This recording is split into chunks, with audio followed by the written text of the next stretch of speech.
Hello, everybody. Welcome to the New Life Tastes YouTube TV channel. This is Angelique Tsang with Claire Schrader, one of our self-expression experts. And today, Claire is going to talk to us about the power of archetypes, myth, and theater. Claire actually takes a lot of people on journeys in 12-week workshops and retreats and one-on-one facilitation, where they actually used the power of myth, archetypes, and theater to actually get back, maybe hidden parts of themselves.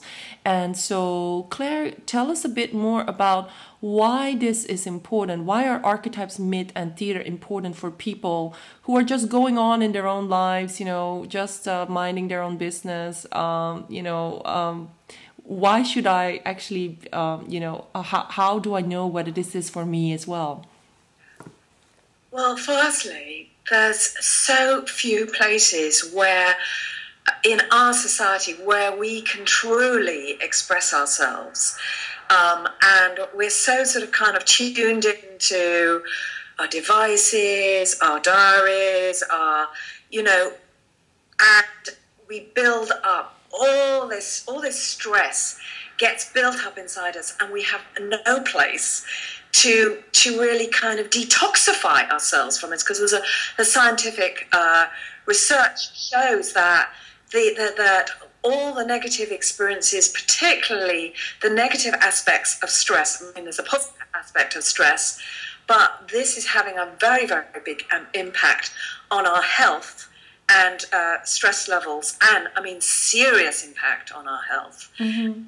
It goes on for years and years and years and years and years down the line, and we don't have a place to get that out. Mm-hmm.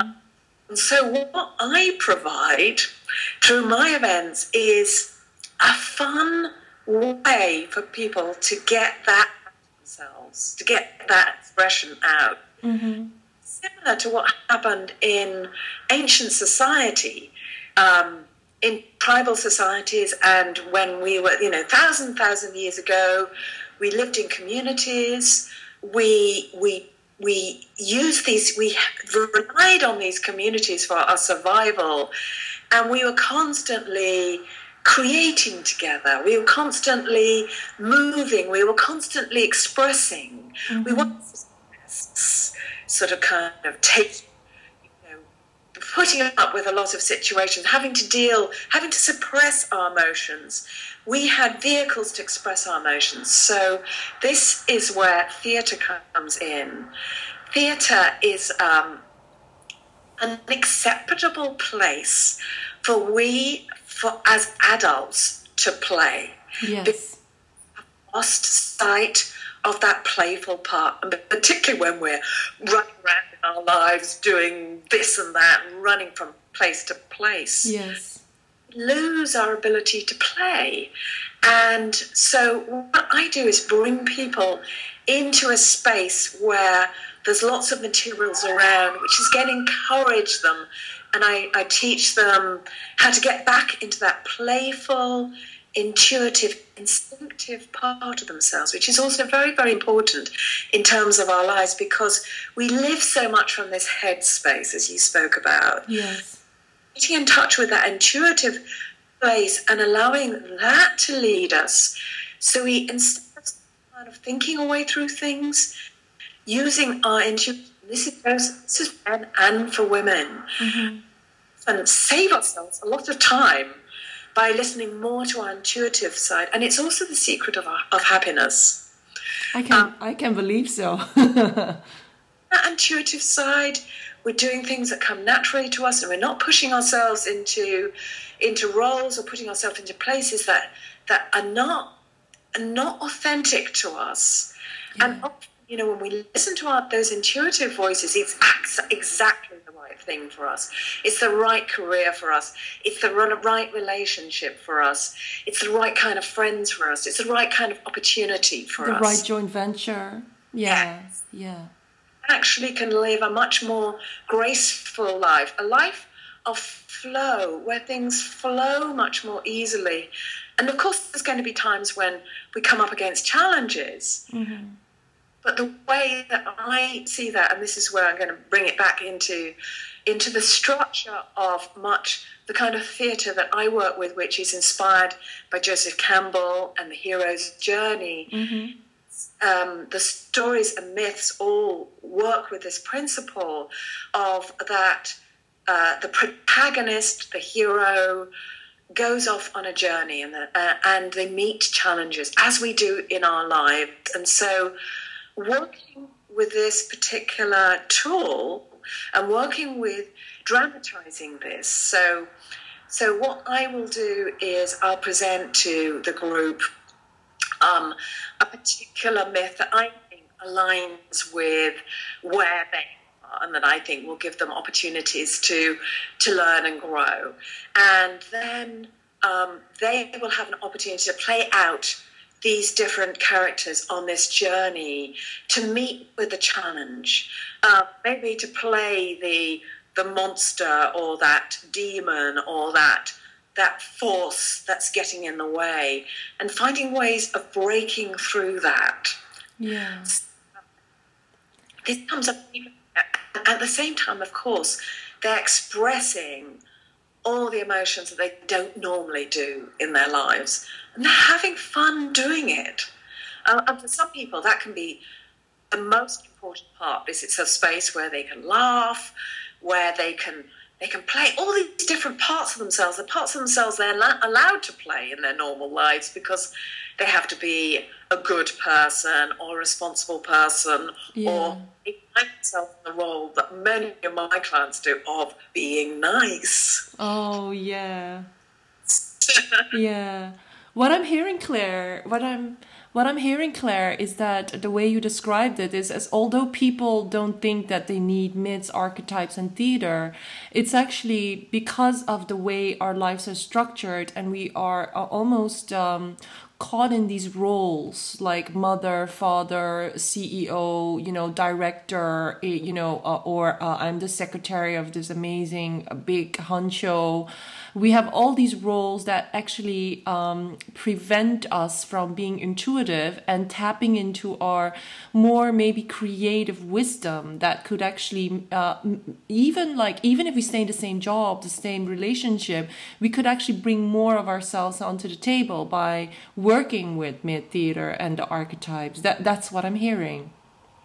Yes, absolutely. And the other side of that is that actually we only play a few roles. Quite often we've shut down certain roles. And so what this does, it enables us we've got all the archetypes in us. Absolutely. Even the ones that we maybe don't like very much. We've got so many different parts of our personality, but because of our upbringing or maybe our job or whatever it is, only a few get used, you know. This is also about bringing all those other archetypes and all those other sides of ourselves that have been sidelined. So it means that we can bring more of ourselves, a more fuller version of ourselves.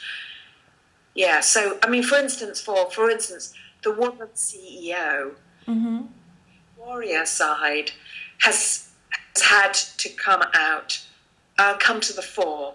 And she's been responsible, so it's her warrior, her ruler. Yes, not the lover. No, but what's happened to her lover? Yes, what's happened to her caregiver? What's happened to the child? The babe, what I would call the babe, yeah. Women, actually, there's been a lot of research done on this. When women bring all those other sides of themselves in, they actually become more powerful in their work. Absolutely. People and their staff see them in a different light, relate to them easier. They actually find people more want to follow them more. Yeah. Just put out this assertive role. Yeah. So this relates to everybody. We've all done that. I certainly was in that position. And that's why I find it so powerful to use drama and theatre for it. And it's also very aesthetically satisfying to be creating these pieces of theatre, which in my experience I see much, much better theatre in my groups and workshops than I do when I go to the theatre. I'm just looking forward to seeing as spellbinding and moving pieces as I see in my groups. Working for some time, and they've got into the language of theatre. Of course, people are not, that are. I mean, I work with people, mainly with people who've never done it before. Actually build up their skills. They get into the language, and then they can really express many different parts of themselves. And I mean, sometimes it's just, brings me to tears. Yeah. Or totally with total hilarity, tears streaming down my face. So that's what's in it for me. That's what I love to do. Moving and authentic pieces of theatre that come from the people themselves, that it comes out of their struggles that they're having in their lives, or them making breakthroughs. That's what's exciting to me. Yeah, I'm getting actually goosebumps, Claire. Gosh, because I can imagine that actually, with a lot of the talk therapies or the more analytical therapies, you just basically stay in your head, but working with the archetypes and the myths and the theater in a more expressive way, where you actually have to get it into your body. I can imagine the amount of, transformation that must happen when you have to literally embody these new archetypes. And in a cathartic way, especially in relationship to a group, express, these new parts of you. So it sounds really, really amazing. So I would really, I know that you've edited some books and things like that. Are there some that you might want to show us or talk to us about? So, I edited one book so far. This is it, Ritual Theatre. It's actually a collaboration. I've edited, I wrote, I think 6 or 7 of the chapters of the book. And this is about ritual theatre, which is the name I give to all this. Yeah. In my work is particularly around working in personal development, but it's also about working, in hospitals, in working with minorities. So it's a fascinating book if you want to know more about the theoretical side behind it, and it's very philosophical, about anthropology. So it's quite a fascinating book, which I am so proud to have helped to birth that into the world, and people are just it's moving them, and it's that's what I. Yeah, but you yourself are also a prolific writer, and she has authored, some really good blogs, and even one of the mini ebooks that you can download, or e-courses that you can download on when you subscribe to the New Life Tasters newsletter. So if people want to know more, of course, they should click the link below to find out about your profile and the Tasters workshop and events that you organize, not just in London, but also in retreats. And they can read the guest blog that is actually will give you more information about how working with the myths, archetypes, and theater can help you. Thank you, Claire. It was very, very pleasant. I think I would love to interview more, have a longer discussions with you about these topics, because it just gives me so much energy, and so let's do that for the future. But for now, thank you so much. Okay. Bye bye. Okay, bye bye.